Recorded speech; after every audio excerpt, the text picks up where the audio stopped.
নমস্কার বন্ধু, আমার শ্রীকৃষ্ণ চ্যানেলে সবাইকে স্বাগতম। তো আজকের ভিডিও হচ্ছে গুরুচণ্ডাল দোষ। তো গুরুচণ্ডাল দোষ আমরা কাকে বলবো? যে বৃহস্পতি আর রাহু যদি একই ঘরে থাকে তাহলে কিন্তু গুরুচণ্ডাল দোষ হয়ে যায়। তো যেসব ব্যক্তিদের এরকম বৃহস্পতি রাহু একই ঘরে আছে, বিভিন্ন হাউসে, চতুর্থ হাউসে, টেন্থ হাউসে, যে হাউসে থাকুক না কেন সেরকম সমস্যা তার ফেস করতে হবে। তো তাদের কিন্তু একটু ধার্মিকের দিকে বা ঈশ্বরের প্রতি কমে আসে, বা তাদের ছোটবেলায় হলে তাদের পড়াশোনায় কিন্তু সে উন্নতি করবে না। আর্থিক উন্নতি, ব্যবসায়, চাকরি, এটাও কিন্তু সেরকমই কিন্তু বাধা বিঘ্নের মধ্যে দিয়ে কিন্তু যাবে।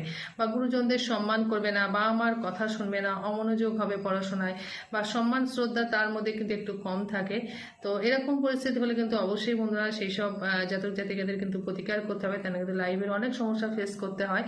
তো তারা কিন্তু অবশ্যই বৃহস্পতি প্রতিকার করবে এবং প্রেডিকশন করে ঠিকঠাকভাবে প্রতিকার কিন্তু অবশ্যই করবে জ্যোতিষীর কাছ থেকে। তো বৃহস্পতির প্রতিকার কিন্তু অবশ্যই করতে হবে বন্ধুরা।